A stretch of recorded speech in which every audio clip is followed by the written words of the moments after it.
Humans, the dominant life form on Earth.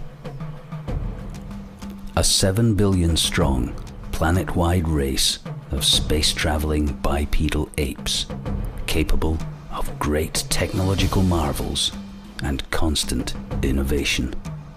We became this wondrous people from a loose band of hunter-gatherers scattered round the globe some 10,000 years ago.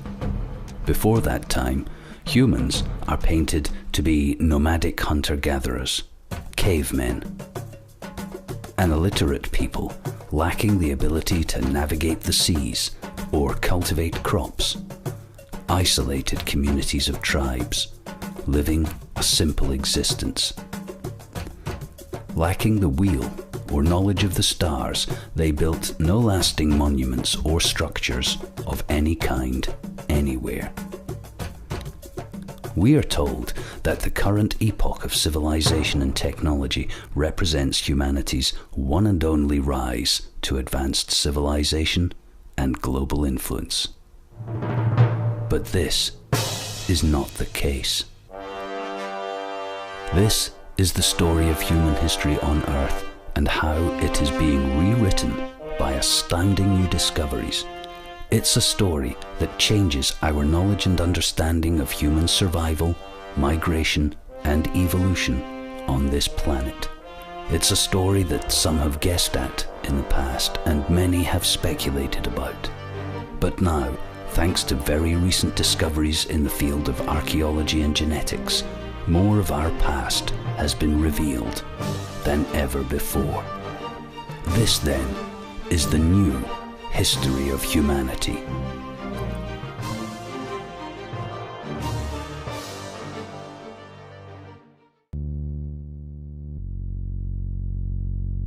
These bones were found in Ethiopia by Shannon McFerrin of the Max Planck Institute for Evolutionary Anthropology. McFerrin and his colleagues claim the find is evidence that the first known human ancestor, tool wielder and meat lover was Australopithecus afarensis. According to the study published in Nature, Australopithecus afarensis, the only known hominin species present in the region at the time, used tools. Our ancestors were carving meat some 800,000 years earlier than previously thought. The marks on these fossilized animal bones indicate that human butchers were using stone tools as early as 3.4 million years ago. The finds suggest that the evolution of tool use and meat eating among our human ancestors is more complex than existing theories admit. They also add to a growing body of evidence that Australopithecus afarensis may have been more human-like and less primitive than some have assumed. This discovery pushes back in time dramatically two of the more fundamental behaviors that played an important role in human evolution: meat consumption and tool use. The idea that the origins of stone tool use, meat consumption, and the origins of our genus Homo all occurred together around 2.5 million years ago is no longer valid. Instead, it's likely that hominins experimented with stone tools to help them eat meat and marrow much earlier, 1 million years earlier.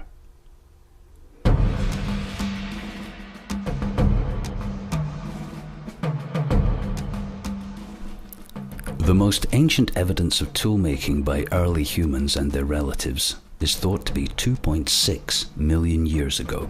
Simple pebble choppers for hacking and crushing. These basic Oldowan tools, named after the Olduvai Gorge in Tanzania, were thought to be wielded by our predecessors for around 1 million years. But a new collection of stone tools, discovered in Kokisali, Kenya, belong to a second, more advanced generation of tool making. Known as Acheulean tools, after a prominent archaeological site in France, they are larger, heavier, and have sharp cutting edges that are chipped from opposite sides into the familiar teardrop shape.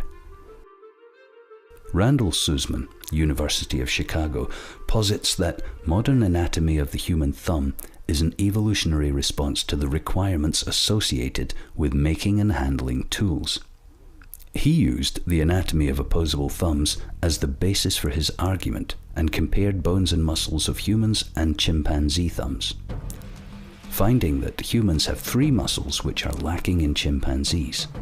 Humans also have thicker metacarpals with broader heads, allowing more precise grasping than the chimpanzee hand can perform. Evolutionary evidence in human fossils show that tool use and tool making coupled with meat eating increased the size of the human brain and facilitated the appearance of specialized gripping muscles for our thumbs and larger brains. The brains of early hominins were about the same size as that of a chimpanzee. However, during the next million years or more, a process of encephalization began. By the time of the arrival of Homo erectus in the fossil record, cranial capacity had doubled to 850 cc's.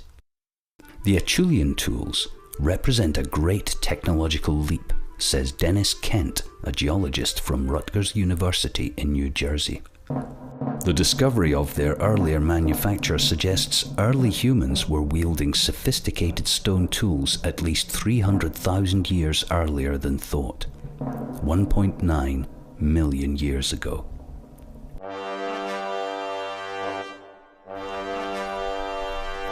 Until recently, the oldest unchallenged evidence of human hunting came from a 400,000-year-old site in Germany. The evidence came from marks left by spears on horse bones. Horses were clearly being speared and their flesh eaten. But new evidence from an ancient butchery site in Tanzania shows early man used complex hunting techniques to ambush and kill antelopes, gazelles, wildebeest and other large animals at least 2 million years ago.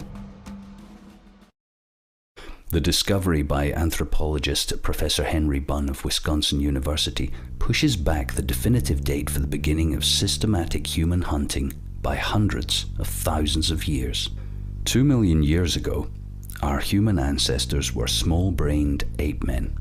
Previously, many scientists assumed the meat they butchered and ate had been gathered from animals that had died from natural causes, or had been left behind by lions, leopards, and other carnivores. We know that humans ate meat 2 million years ago, said Bunn, speaking at the European Society for the Study of Human Evolution. What was not clear was the source of that meat. However, we have compared the type of prey killed by lions and leopards today with the type of prey selected by humans in those days. This shows that men and women could not have been taking kill from other animals, or eating those that had died of natural causes. Humans were selecting and killing what they wanted. Once our species got a taste for meat, it was provided with a dense protein-rich source of energy. We no longer needed to invest internal resources on huge digestive tracts that were previously required to process vegetation and fruit, which are more difficult to digest. This new energy-rich resource was then diverted inside our bodies and used to fuel our growing brains. Over the next 2 million years, our crania grew, producing a species of humans with increasingly large brains.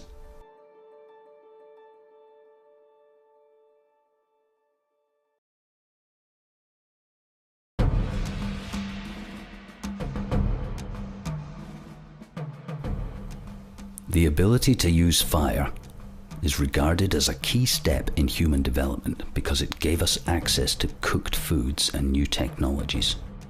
Evidence to determine exactly when humans acquired the ability has been difficult to verify.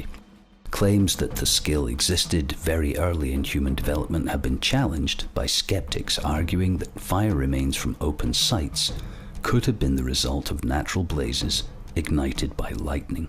In 2012, scientists announced the finding of new evidence that our ancestors were using fire as early as 1 million years ago. It takes the form of ash and bone fragments recovered from Wonderwork Cave in South Africa.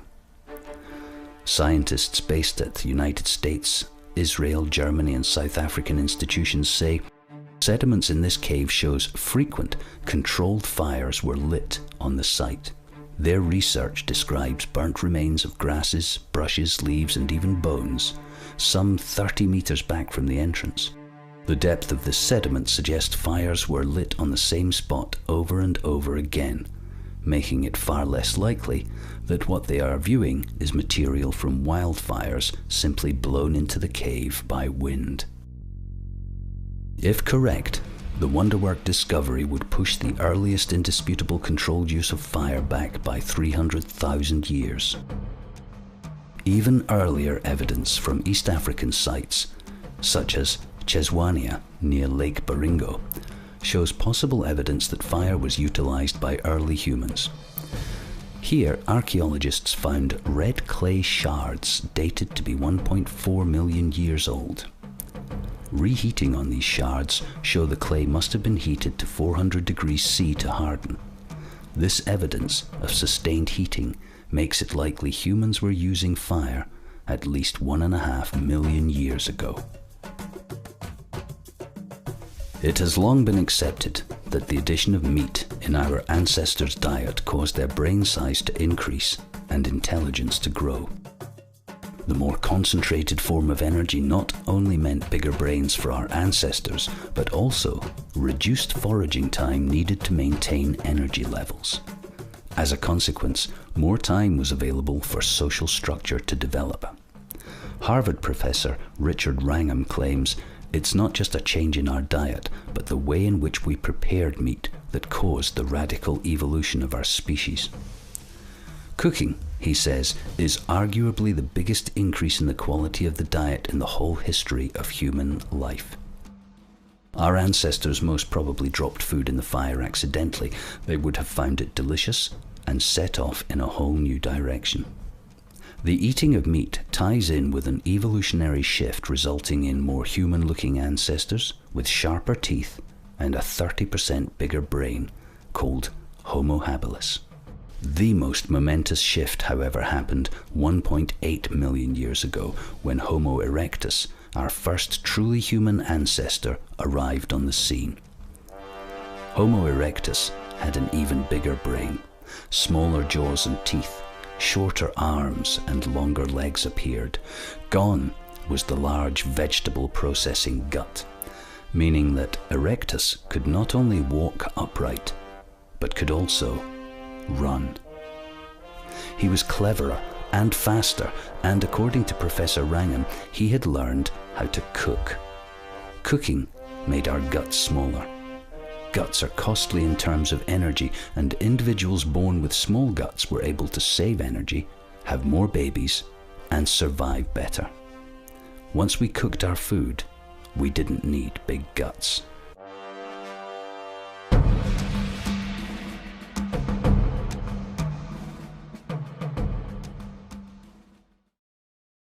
And so, the new history of humanity begins with a series of discoveries pushing back the time of every significant early development in our evolution.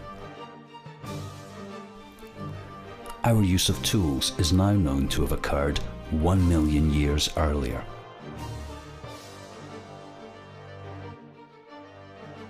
Advanced stone toolmaking 350,000 years earlier. Hunting 1 million years earlier.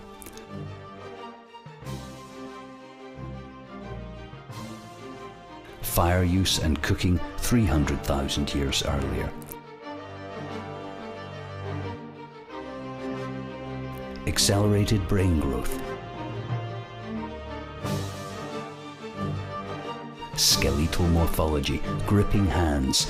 The new history of humanity shows that 1 million years ago, humans were capable hunters.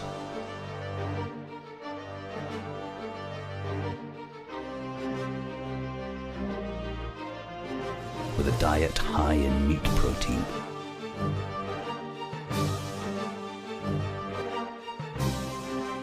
We were smarter and cleverer for much longer than previously thought.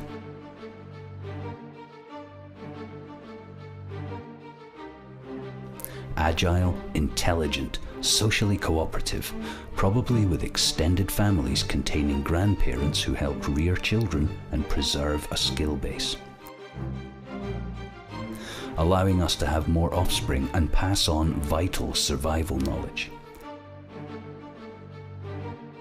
We must have been the most formidable predator on Earth at that time, with resilient and adaptable groups scattered across Africa and beyond.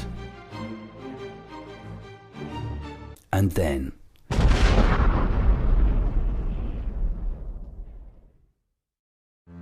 some unknown event around 1.2 million years ago reduced humans to near extinction.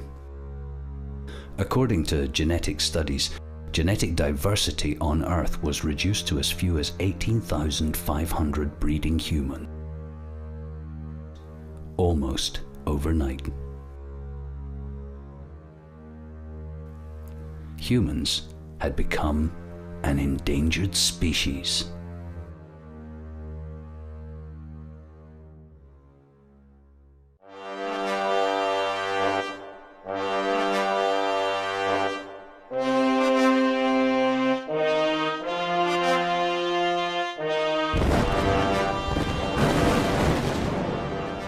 Planet Earth is a dangerous place. Life faces many challenges to survive. Ice ages, climate change, major impacts from space, volcanism, fire, flood, pole shifts. So far, in our 4 million year journey, humanity has beaten the odds. But it's been a close thing.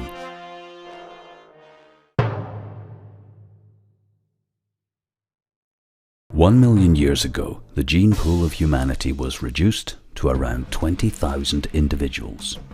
For about 1 million years, our species was more endangered than the gorillas and chimpanzees are today. For all that time, the global human population did not exceed 26,000 individuals and dropped to as low as 18,500 hominids. The geneticist Lynn B. Jord and colleagues at the University of Utah claim our early ancestors had more genetic diversity than we do today, and that a catastrophic event took place at a global scale some 1 million years ago. This generated the genetic bottleneck and endangered our species. This period of fragile clinging to life came to an end about 70,000 years ago, with another near extinction and genetic bottleneck. This was caused by the Toba eruption. After this time, our ancestors re-emerged from Africa into Europe, the Middle East, Asia, and America. Jord's study shows our species was repeatedly on the verge of going extinct. New discoveries reveal that many major natural cataclysms played a part in the continued evolution and history of humanity.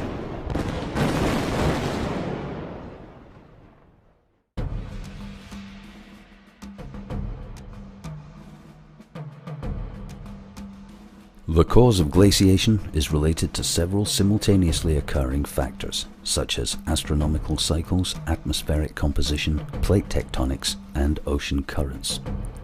For the last 2.5 million years, Earth has been in the Quaternary Ice Age. The climate has experienced periodic glaciations, with continental glaciers moving as far from the poles as 40 degrees latitude. There have been at least 12 periods of glaciation and interglacial warming in the last 1 million years, each lasting between 40,000 and 100,000 years. Ice ages, by their nature, affect the climate. Changing weather patterns lead to floods, droughts, famines, coastline variation, some open or close land bridges, continents sink and rise. Emerging migratory human populations inhabited and then abandoned areas of the Earth as ice sheets expanded or collapsed.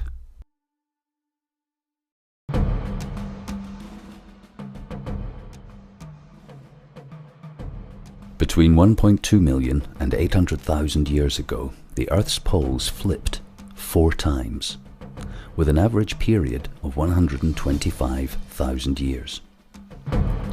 The effects of pole shift on Earth are contentious. Some claim the effects are catastrophic, featuring Earth crust displacement, earthquakes, widespread volcanism, increased cosmic radiation, and climate change. Whatever the truth of these theories, new research in many fields shows that life has a complex and interdependent relationship with Earth's electromagnetic energy field. Humans, and indeed all life on Earth, is inextricably woven into the Earth's electromagnetic activity. Loss or diminution of the magnetosphere increases radiation, possibly leading to mutation, birth defects, and sickness.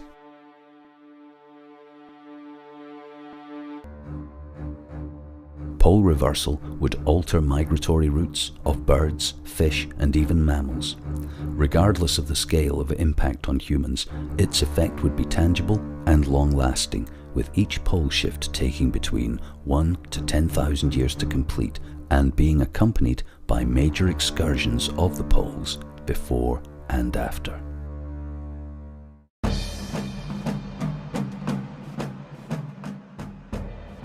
The role of earthquakes and volcanoes as isolated events unconnected to glaciation or pole shifts is well documented. Large basalt calderas are known to open up periodically on Earth, releasing vast amounts of greenhouse gases, dimming the sun's rays, and creating cooler climates, locally or globally. The Volcanic Explosivity Index, VEI, devised by Chris Newell of the US Geological Survey and Stephen Self at the University of Hawaii in 1982, provide a relative measure of the explosiveness of volcanic eruptions. Volume of products, eruption cloud, and qualitative observations are used to determine the explosivity value. The scale is open-ended, with the largest volcanoes in history given magnitude 8. In the last 1.2 million years, there have been over 30 eruptions of 8 magnitude all over Earth. Every one of these is greater in power than the eruption of Krakatoa. Magnitude 6 eruptions like Krakatoa have occurred over 70 times in the last 1.2 million years.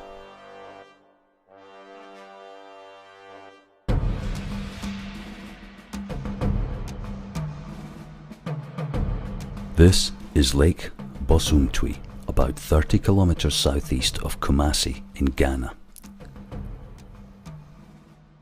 In the crystalline bedrock of the West African Shield lies the country's only natural lake. The impact of a meteorite some 1.3 million years ago opened up a hole in the ground with a 6-mile diameter. Its effect on life in Africa must have been devastating. New craters are being discovered regularly as imaging technology evolves. However, due to Earth's surface being largely water, most impact sites will never be known. There is evidence of a major impact in Southeast Asia only 800,000 years ago. In 1994, scientists estimated the diameter of the impact crater to be between 32 and 114 kilometers. This impact must have had severe regional consequences, and may have been a very close call for the survival of mankind.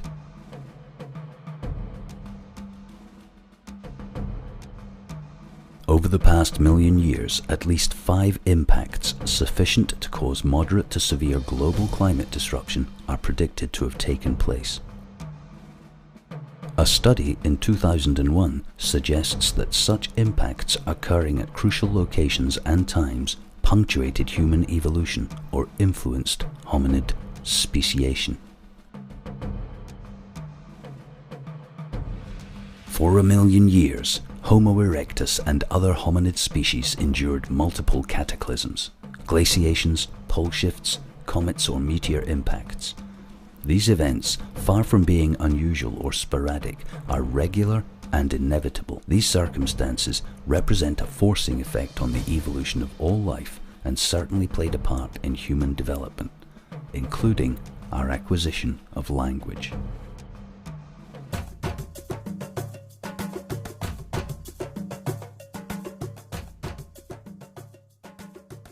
There is no consensus on the origin of language in the human species.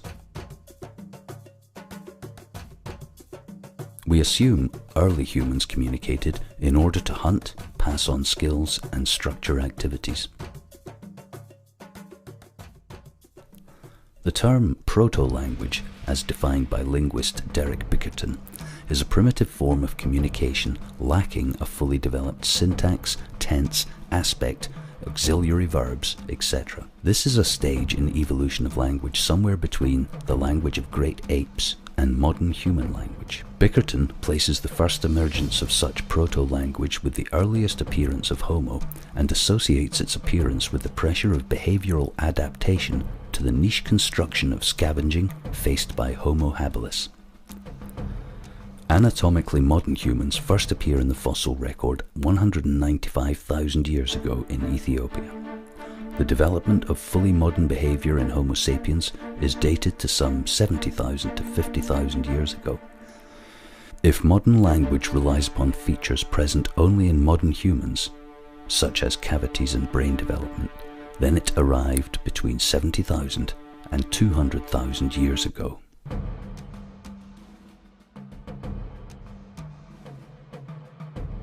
It has been known for some time that Homo erectus moved from Africa as far as the coast of mainland Southeast Asia. Stone tools dated to around 800,000 years ago have been found on the island of Flores, midway between Java and Australia.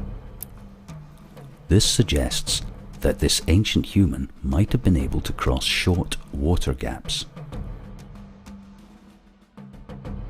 However, new evidence shows that early hominids, such as Homo erectus, systematically used rafts hundreds of thousands of years ago.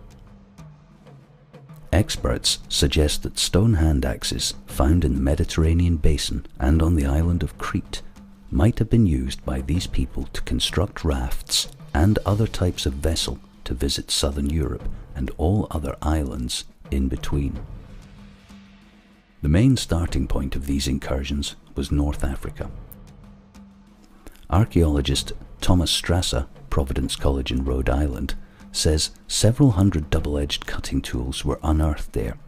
All of them are dated to at least 130,000 years ago. Some of them may actually be older than that. According to Strasser, the design of these axes closely resembles the one found in other Homo erectus tools, dating back at least 800,000 years.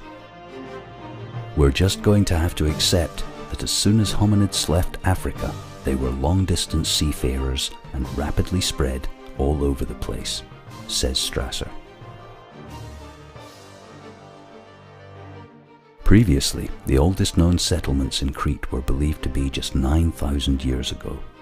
The new evidence seems to point to the fact that these islands were occupied hundreds of thousands of years before by people coming from Africa on boats in open seas.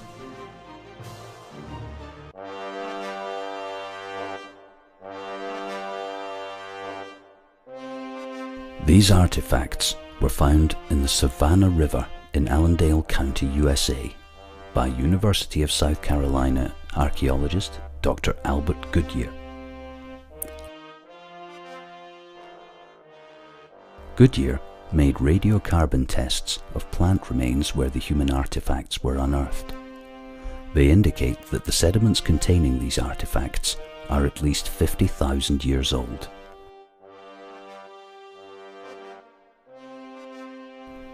Meaning that humans inhabited North America long before the last ice age. This is an explosive revelation in American and indeed human archaeology. The dates could actually be older, Goodyear says. 50,000 should be a minimum age. Evidence of modern man's migration out of the African continent had been documented in Australia and Central Asia at 50,000 years and in Europe at 40,000 years ago.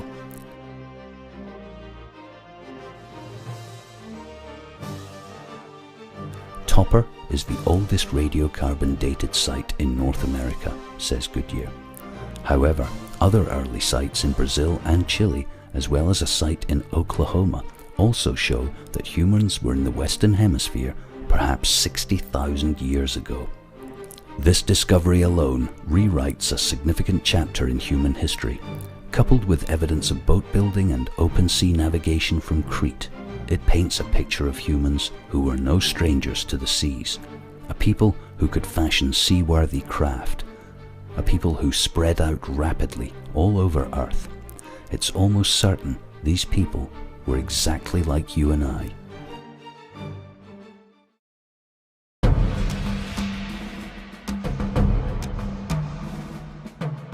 From the arrival of Homo sapiens 200,000 years ago, humans began a series of major evolutionary leaps forward. Advanced toolmaking, language, art, culture, and more appeared in this period. Now, new evidence shows that our migration out of Africa was sooner, swifter, and more widespread than has ever been believed, making humans a global phenomenon by 60,000 years ago. 60,000 years ago, humans just like us lived on every continent. They were just as intelligent, just as skilled. They were the top predator on Earth, and they could cross the seas, ascend the mountain tops, and command fire. What did they do? What happened to them? And how did they become us?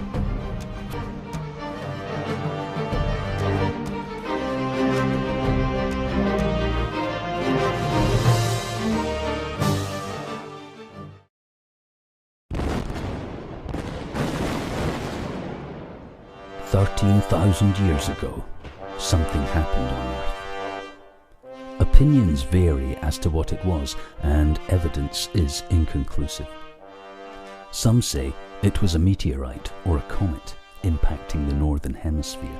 Some say it was abrupt climate change, and some say the poles flipped, or there was a magnetic excursion, or a cosmic electrical event occurred that simulated the effect of one of these other events.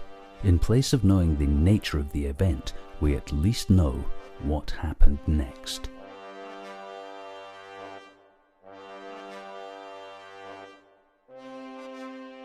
Large mammals all over Earth went extinct in the megafauna extinction.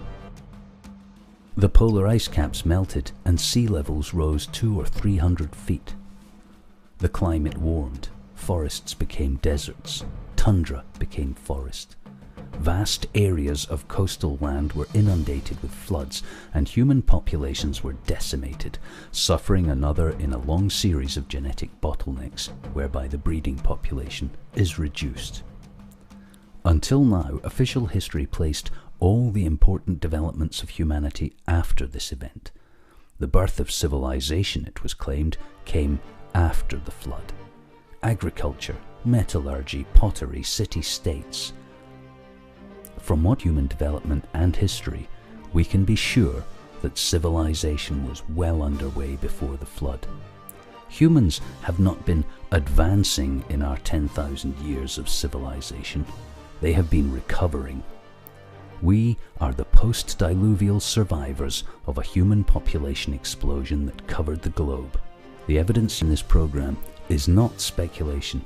It's hard science founded on material discoveries that have overturned and revolutionized the previous view of history. It is the new history of humanity, and it is now the accepted view of archaeologists, geneticists, botanists, and historians the world over that for at least the last 50 to 70,000 years, humanity flourished all over Earth, inhabited every continent, was possessed of the material and cultural trappings of what we call civilization. With this startling new point of view, it's time to look again at our past.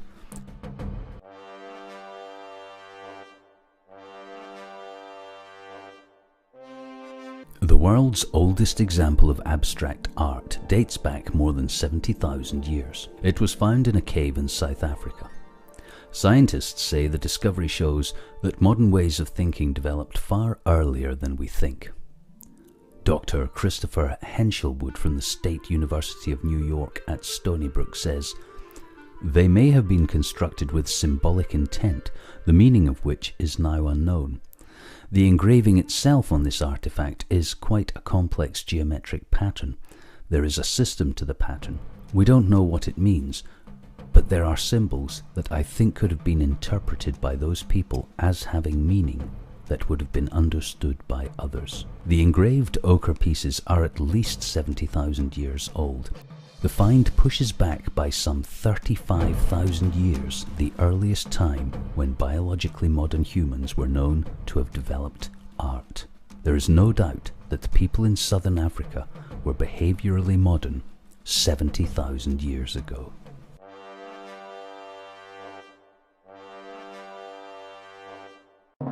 A large set of specialized bone tools found recently in a South African cave is forcing archaeologists to rethink their ideas about when modern human behavior emerged. The issue has been a key question in debate about human origins. This discovery shows conclusively that early Homo sapiens came out of Africa already well developed in crafting tools of bone. Many archaeologists regard the introduction of bone tools as a key indicator of modern behavior. Data analysis reveals the tools are all more than 70,000 years old, considerably earlier than humans were thought to acquire bone technology. Until now, scientists had concluded that early human ancestors became anatomically modern while still in Africa, but lagged behind in terms of behavioral traits until they migrated to Europe and elsewhere. The implications are that there was modern human behavior in Africa 35,000 years before Europe.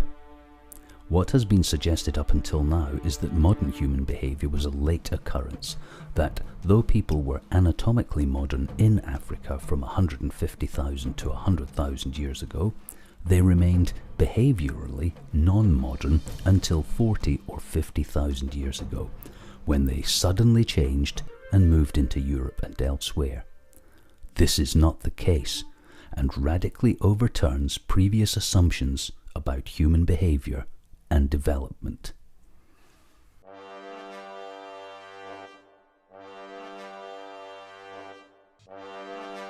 Newly analysed remains suggest a modern human killed a Neanderthal man in what is now Iraq between 50,000 and 75,000 years ago. The finding is scant but tantalising evidence for a theory that modern humans helped to kill off the Neanderthals. The probable weapon of choice, a thrown spear. The evidence, a lethal wound on the remains of a Neanderthal skeleton. The victim, a 40 to 50-year-old male, now called Shanida III. Shanida has signs of arthritis and a sharp, deep slice in his left ninth rib. It's thought the best explanation for this injury is a projectile weapon, and given who had those and who didn't, it implies at least one act of interspecies aggression. Perhaps the most overlooked of human behaviors in reference to our evolution is aggression. Humans are predators, but when did humans begin perpetrating acts of aggression on each other? It's impossible to know exactly how major a role aggression played in Neanderthals' disappearance. Groups undoubtedly competed for resources, and evidently humans sometimes attacked and even ate Neanderthals. The death of Shanida III may thus have foreshadowed the fate of his entire species.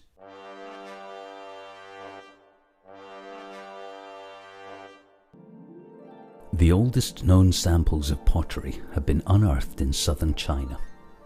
US archaeologists involved have determined that fragments from a large bowl found in Zhangredong Cave, Jiangxi Province, are 20,000 years old. The discovery, published in the journal Science, is the latest in recent years that have pushed back the invention of pottery by 10,000 years.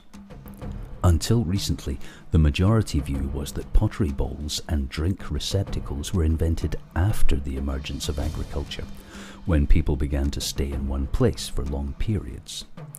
But in the last 10 years, researchers have found instances of pottery predating agriculture. One possible reason for the invention of pottery is that 20,000 years ago, Earth was cooler than it had been for 1,000,000 years. According to lead researcher Professor Ofer Bar-Yosef of Harvard University, pottery cauldrons would have enabled people to extract more nutrition from their food by cooking it.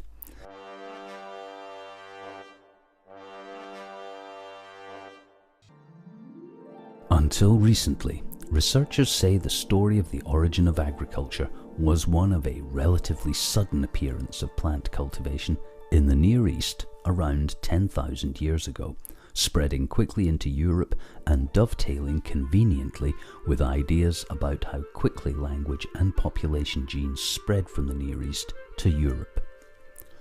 Initially, genetics appeared to support this idea, but now cracks are beginning to appear in the evidence underpinning that model. A team led by Dr. Robin Allaby from the University of Warwick have developed a new mathematical model that shows how plant agriculture actually began much earlier than first thought, well before the Younger Dryas Big Freeze. Up until now, researchers believed in a rapid establishment of agriculture, which came about as artificial selection was able to dominate natural plant selection, and crucially, as a consequence, they thought most crops came from a single location and single domestication event. Recent archaeological evidence has already begun to undermine this idea, pushing back the date of the first appearance of agriculture. The best example of this being the archaeological site Ohallo II in Syria, where more than 90,000 plant fragments from 23,000 years ago show that wild cereals were gathered over 10,000 years earlier than previously thought, and before the last glacial maximum 18,000 years ago.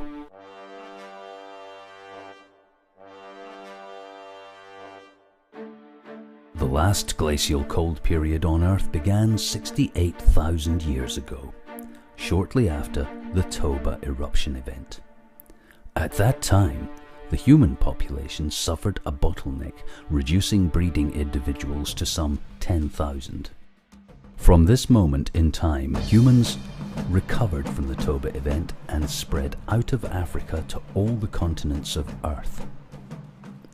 Our tools became more and more sophisticated. We became artists and navigators. We sailed the 7 seas. Our language developed. We fought other human species for resources. We began cultivating plants.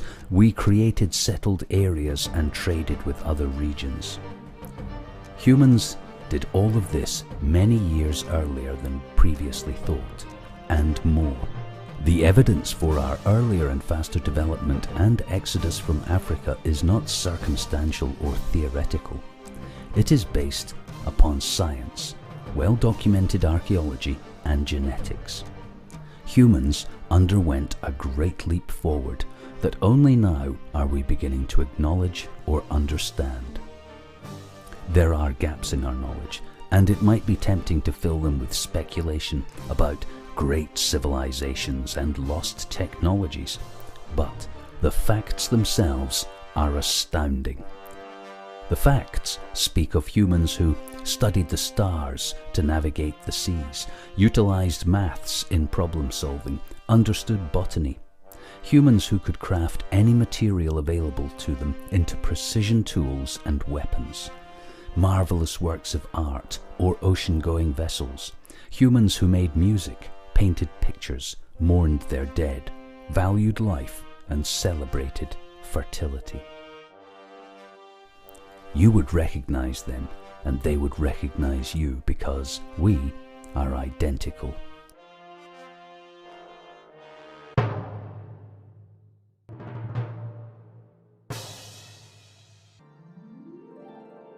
Discovered in 2001, submerged under the waters of the Bay of Cambay in India, is a 9,500-year-old city. The city is approximately 120 feet beneath the water near Gujarat on the northwest coast of India. 5 miles long by 2 miles wide, it is huge by the standards of ancient cities. Its age was derived from carbon dating of artifacts brought up from the site, including pieces of wood and human bone. Sonar evidence of the rectilinear outline of stone blocks used in its construction indicates that they are larger than any other man-made stone blocks known to archaeology. The Bay of Cambay's underwater city has been largely ignored by the West, perhaps because it would mean the overthrow of the mainstream Western view that the Fertile Crescent area, including the Tigris-Euphrates Valley, was the birthplace of civilization. Yet, even the oldest cities in the Fertile Crescent are perhaps 8,000 years old, while most are 5,000 years or less. The discovery in Cambay astounded scientists because it predates all other finds in the area, suggesting a much longer history of civilization than was first assumed. It is believed the area was submerged when the ice caps melted in the last ice age. Who built this city? Who lived there? And how did they live? Are we to believe that a group of humans who had not yet developed agriculture or invented pottery suddenly created a vast city with no prior development or settlements or evolution of social structures, that its citizens were hunter-gatherers, and that the millions who lived there were landlocked hunters? The people who built this sunken city were advanced architects of stone buildings. Its inhabitants could only be supported by trade and agriculture. The need for such a place could only come about from a long period of growing population and social order, built upon skills acquired thousands or tens of thousands of years before.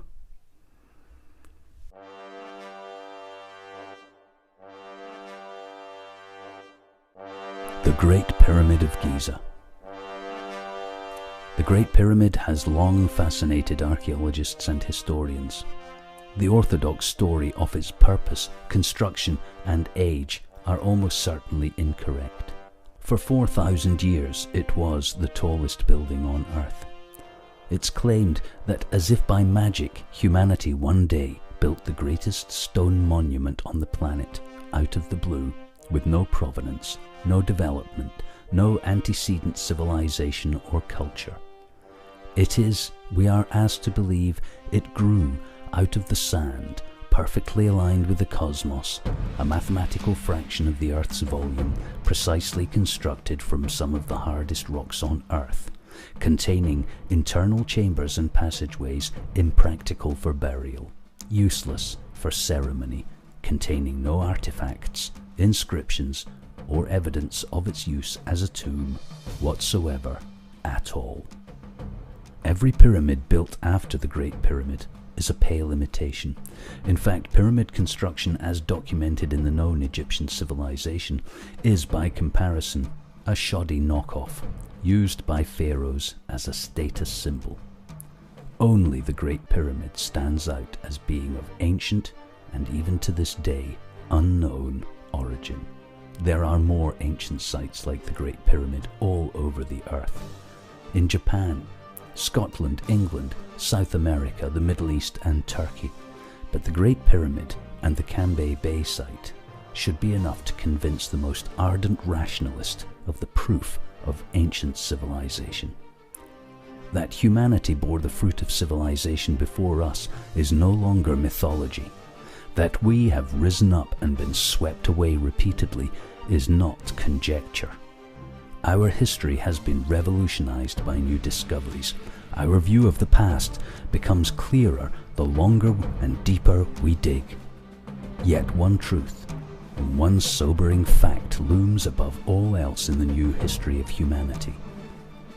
Civilization is a brief and delicate flower that blooms in short, forgiving periods of stability. We should celebrate our current circumstances and take steps to prepare for an uncertain future, because, as the past reveals in stark, unforgiving terms, nothing lasts forever.